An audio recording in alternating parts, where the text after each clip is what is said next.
Olá, galera, nota 10 do segundo ano, tudo bem com vocês? Então, hoje o tema da nossa aula, na realidade a gente vai ficar 2 semanas com esse tema, é o tema mais falado, né, em 2020 e agora em 2021, os vírus. Né? A gente não vai focar hoje no coronavírus e nem nas doenças causadas por vírus.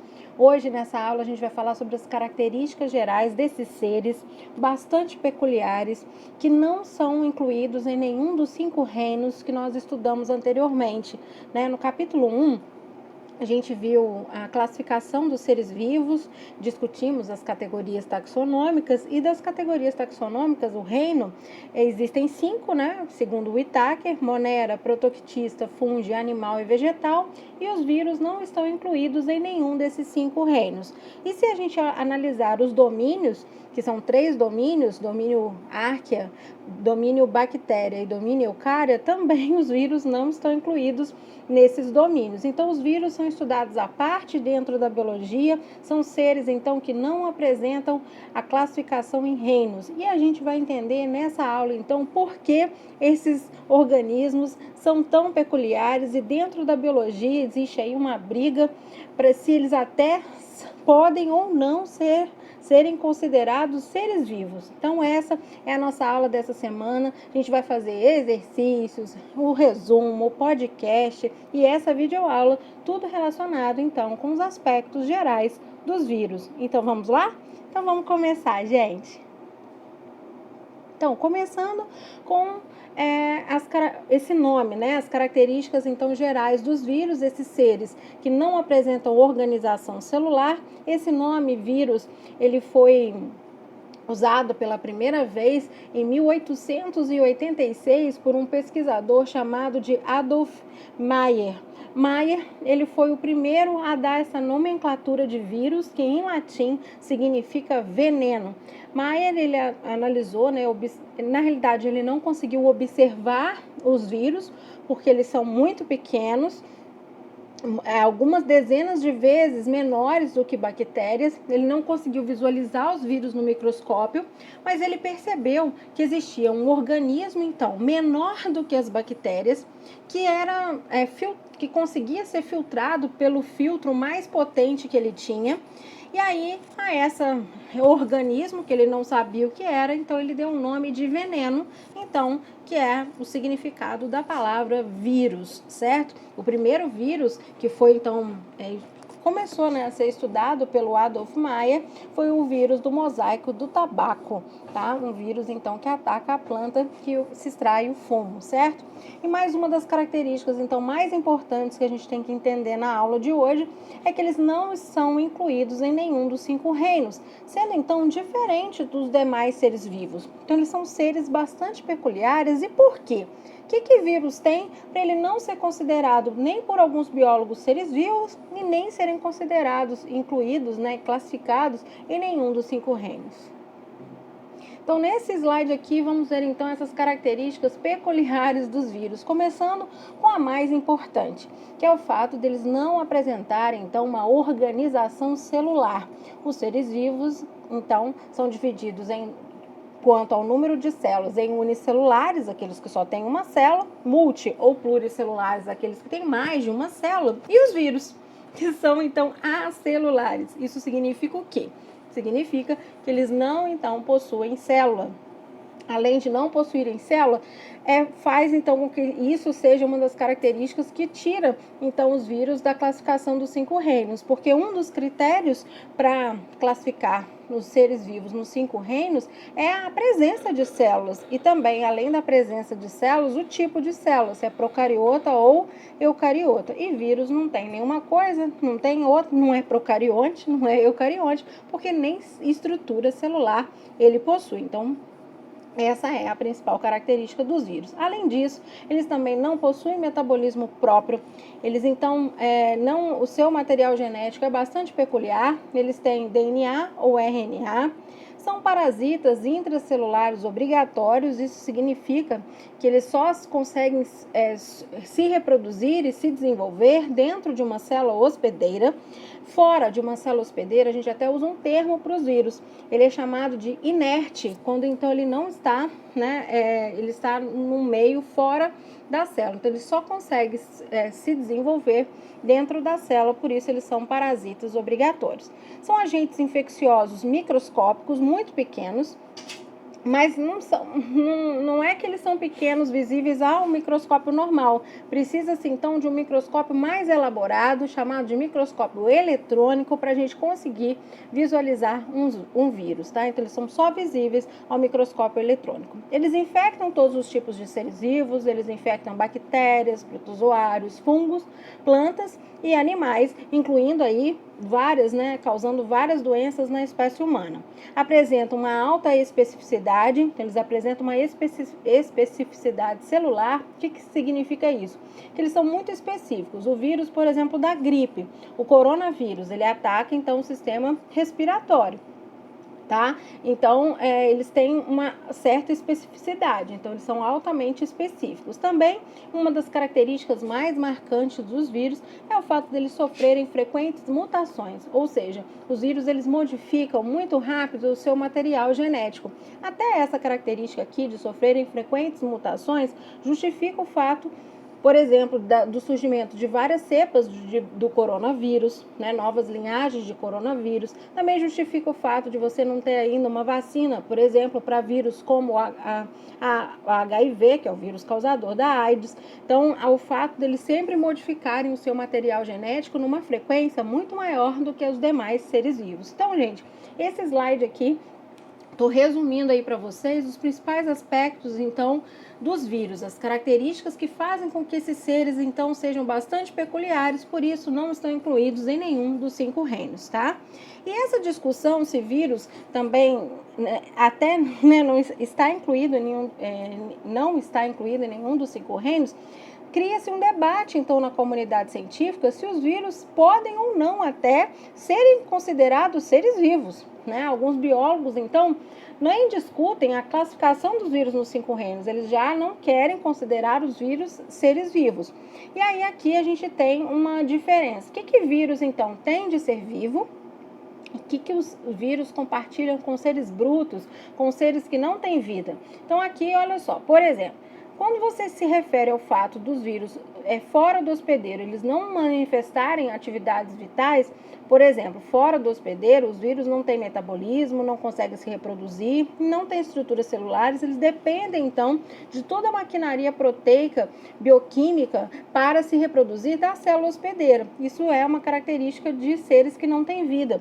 O fato também deles não apresentarem estrutura celular, célula é a unidade morfológica e fisiológica dos seres vivos, e os vírus não têm essa célula. Então, isso faz com que os pesquisadores, então, o argumento que você utiliza, o fato dos vírus, então, não terem metabolismo próprio, serem acelulares e parasitas obrigatórios, são esses os argumentos que justificam para que alguns biólogos não considerem os vírus seres vivos. Mas quais são os argumentos agora que são utilizados para classificar os vírus como seres vivos? Então, como seres vivos, os argumentos utilizados é o fato esses organismos serem extremamente simples, mas eles têm capacidade de se reproduzir. E também, além de se reproduzir, eles têm capacidade de evolução, como qualquer outro ser vivo. O fato deles sofrerem mutações e se modificarem e se adaptarem, então, ao ambiente, isso é uma característica dos seres vivos. Então, tá aqui, ó. Argumentos, então, vírus é ou não é ser vivo? Você tem argumentos que colocam os vírus como seres vivos.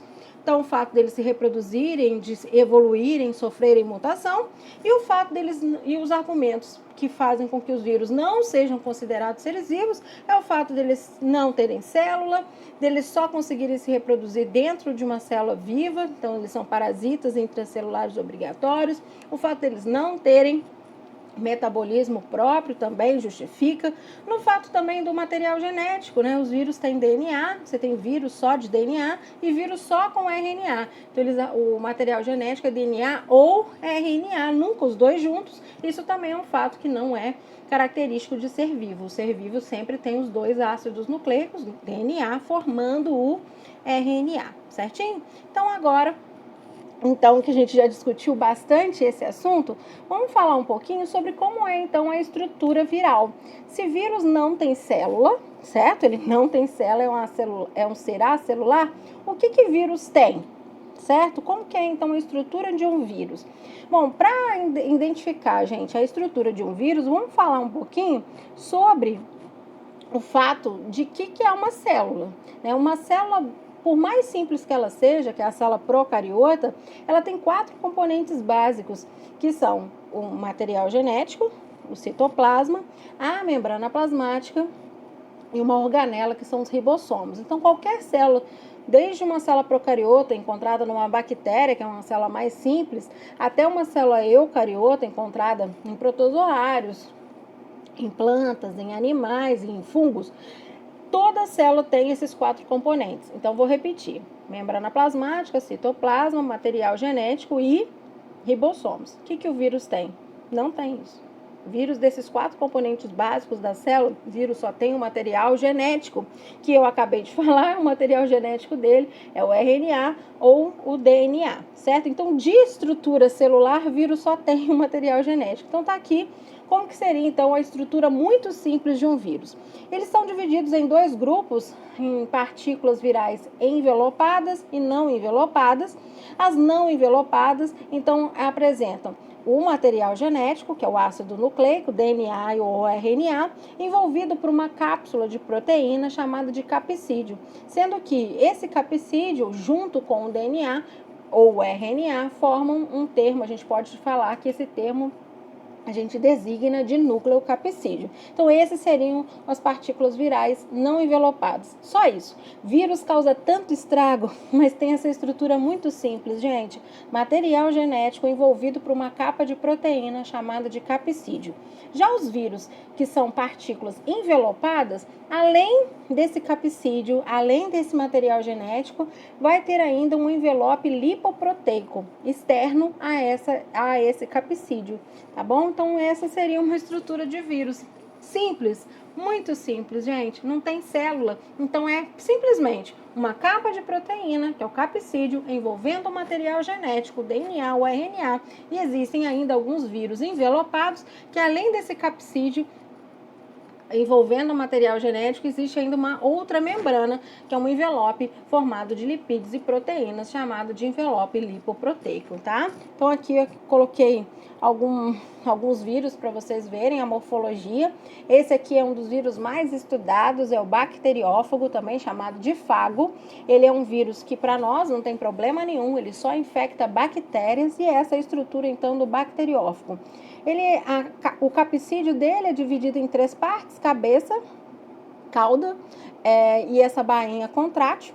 E dentro da cabeça está o material genético, que é o DNA, e essa capa, então essa cabeça, esse capsídeo, que parece um foguetinho, né? Ele é bem bonito, ele é bem um dos vírus aí bastante conhecidos e estudados. Essa capa, então, de proteína, que é o capsídeo, que tem, então, essa morfologia dividida em cabeça, bainha contrátil e a cauda. Só isso que ele tem. Percebam que aqui, então, um bacteriófago é um vírus não envelopado, tá? Ele não tem um envelope de lipoproteínas. Já o vírus HIV, também um vírus muito estudado. A gente vai falar um pouco melhor do vírus HIV e da AIDS na próxima semana, quando a gente estudar as doenças causadas por vírus, as viroses. Então, percebam que o HIV, aí sim, ele tem um material genético, que no caso aqui é o RNA, ele tem o capsídeo e, além disso, ele tem, então, um envelope externo de lipoproteínas. Vale ressaltar também aqui no HIV a presença de uma enzima chamada de transcriptase reversa. Essa enzima é fundamental para o funcionamento desse vírus, que, como é um vírus de RNA, ele é conhecido como um retrovírus, um vírus que tem capacidade de fazer um processo chamado de transcrição reversa. Esse vírus, ele pega um molde de RNA e transforma em DNA, o que não é natural. O normal, né, seria DNA formar RNA num processo de transcrição. O vírus HIV e outros vírus de RNA, chamado de retrovírus, tem essa capacidade de pegar o RNA e formar como molde e formar o DNA, tá? Então, olha só, esse slide aqui eu peguei na internet, essa imagem muito legal, porque ela dá a gente consegue comparar o tamanho das partículas do vírus com outras estruturas. Então, aqui, por exemplo, em branco, a gente vê uma célula eucariota, que é uma célula hepática humana, uma célula do fígado. Nessa célula do fígado, bem maior, você vai ver o ribossomo, a organela aqui. Aí você tem essa célula em verdinha, que é a bactéria, uma célula procariótica. E aí dentro da bactéria caberia então muitos vírus, né? Olha só o tamanho então dos vírus, o bacteriófago que eu acabei de mostrar aqui para vocês e outros exemplos de vírus dentro da bactéria. Olha só a comparação, como que vírus realmente é muito menor do que uma bactéria. O microscópio então normal, esse microscópio óptico, ele não consegue visualizar os vírus. Então, isso se deve ao fato dos vírus não terem célula, né? Eles só serem essa capa de proteína, esse capsídeo envolvendo material genético e às vezes nos vírus envelopados esse envelope, né, de lipoproteínas. Então aqui percebam aí como os vírus são muito pequenos, certo? Bom, agora vamos falar um pouquinho sobre a reprodução viral. Os vírus, eles têm uma reprodução um pouco diferente dos outros seres vivos. Vocês lembram que quando lá no início da aula eu falei que uma das características que fazem os vírus serem considerados seres vivos é o fato deles apresentarem reprodução, né, deles se reproduzirem e terem capacidade de evolução, de evoluírem, sofrerem mutação, se modificarem ao longo do tempo, certo? Só que se eu perguntasse para vocês como os seres vivos se reproduzem, só tem dois tipos de reprodução nos seres vivos, é a reprodução assexuada e a reprodução sexuada. Mas vírus, gente, se reproduzem sim. Eles conseguem perpetuação, né, das suas partículas, só que eles não se reproduzem de forma assexuada e muito menos sexuada com formação de gametas. O ciclo reprodutivo do vírus é diferente de todos os outros seres vivos e eles se reproduzem a partir de dois ciclos. Então, os vírus têm dois tipos de reprodução, o chamado ciclo lítico e o ciclo lisogênico. São parecidos, têm etapas em comum, mas também têm diferenças e é isso que a gente vai ver então agora. O ciclo reprodutivo dos vírus. Começando aqui, deixa eu puxar eu para cá, né? Vamos começar então com o vírus, lembrando a vocês que eles são parasitas intracelulares obrigatórios, fora da célula eles são inertes. Então agora vamos supor que o vírus então encontrou uma célula. Vamos pensar no bacteriófago, que é um dos vírus mais estudados, infectando então uma bactéria. Então qual vai ser a primeira etapa? Então a primeira etapa é o vírus entra em contato. Então a primeira etapa de reprodução do ciclo lítico é o contato. O vírus então entra em contato com a célula hospedeira. Então o vírus entra em contato com a célula hospedeira e se adere então nessa parede. No caso da bactéria, o bacteriófago, que é um vírus que infecta de forma exclusiva bactérias, lembrem da especificidade dos vírus, bacteriófago só infecta a bactéria, tá? E aí ele então, depois dessa fase de contato, ele vai aderir à parede celular das bactérias, tá? Então aí vem a segunda etapa. Então, primeira etapa, contato, ele entra em contato com a célula hospedeira. Segunda etapa é a etapa da adesão. Ele vai então se aderir, se fixar na parede celular da bactéria, certo? Vamos para a terceira etapa. O vírus, ele injeta o seu material genético na célula bacteriana. Lembrando aqui que o vírus é bacteriófago e infecta da bactéria. Mas, gente, essas etapas acontecem em qualquer vírus que se reproduz de forma lítica. Então, aqui a gente está vendo as etapas do ciclo lítico. Contato, adesão, injeção do material genético. Agora, muito cuidado. Injeção apenas do material genético, que no caso do bacteriófago é o DNA. O resto do vírus, que é a capa de proteína, o capsídeo, não entra na célula hospedeira, tá? Então, só entra o material genético. Então, cuidado. No ciclo reprodutivo lítico, só entra o material genético. O capsídeo não entra na célula. Aí, vamos agora para a próxima etapa. Os vírus injetam, então, esse material genético. Esse material genético viral, ele destrói o DNA da bactéria, e aí, ao destruir o DNA da bactéria, ele acaba usufruindo de toda a maquinaria bioquímica da célula hospedeira e produzindo, então, no interior da bactéria, novas partículas virais, utilizando tudo da bactéria. E aí, novos vírus são formados. Esses novos vírus formados, gente, é tanto vírus, mas tanto vírus formado dentro da bactéria, que a bactéria acaba se rompendo. E esses novos vírus são liberados para o ambiente e vão recomeçar o ciclo novamente, procurando uma nova bactéria. Esse processo de ruptura e consequentemente morte da bactéria, a gente chama essa ruptura de lise bacteriana, que é então a quebra e a morte da célula da bactéria. Então, gente, esse seria o ciclo lítico. Ele é caracterizado, então, no final, pela morte da célula hospedeira, tá? Destruição do material genético da célula hospedeira e, posteriormente, a sua lise, a sua morte. Então, vamos rever aqui, ó, as etapas do ciclo lítico.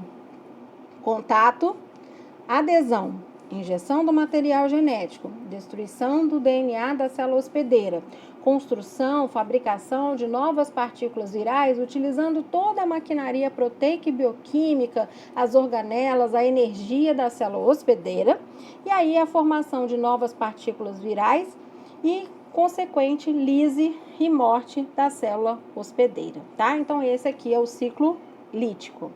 Já no ciclo lisogênico, então percebam aqui nesse slide que ele é, então, uma comparação do ciclo lítico com o ciclo lisogênico, e algumas etapas eles são comuns, né? São comuns aos dois ciclos. Então, nos dois ciclos, tanto no lítico quanto no lisogênico, você tem a etapa do contato, da adesão e da injeção apenas do material genético. Nem no ciclo lisogênico e nem no lítico ocorre a entrada do capsídeo na célula hospedeira, tá bom?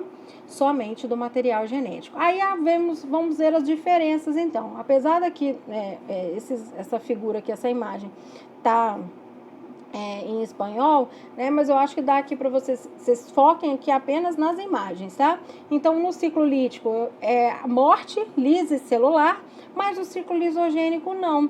Olha só que a diferença. No ciclo lítico, o material genético entra do vírus, destrói o DNA bacteriano e posteriormente provoca a morte da bactéria, né? No caso aqui nossa célula hospedeira é uma bactéria. Mas no ciclo lisogênico, qual que é a diferença? Tem contato, tem adesão, tem injeção do material genético, só que o vírus, quando se reproduz de forma lisogênica, ele não destrói o DNA da célula hospedeira, ele se insere, ele se junta ao DNA da célula hospedeira e aí ele se reproduz junto com a célula hospedeira. Então, no ciclo lisogênico, você tem a integração do DNA do vírus, no caso aqui o bacteriófago, com o DNA da célula hospedeira, que no caso aqui é a bactéria. Então essa é a grande diferença. Temos aqui então essa animação que eu gosto demais, que é desse site, né? É um site que também tem uma página no Instagram, chama Amoebas Sisters, e resume muito bem as diferenças do ciclo lítico e do ciclo lisogênico. Vamos focar aqui só na imagem primeiro do ciclo lítico, ó. Vou até me colocar aqui. Olha no ciclo lítico, então, ó. O vírus, então, né? Vamos começar aqui. Contato, injetou o material genético, se reproduziu na célula bacteriana, e aí vai acontecer a lise da célula e posteriormente o quê? Morte da bactéria, né? Olha só que legal. E aqui, o ciclo lisogênico, ó.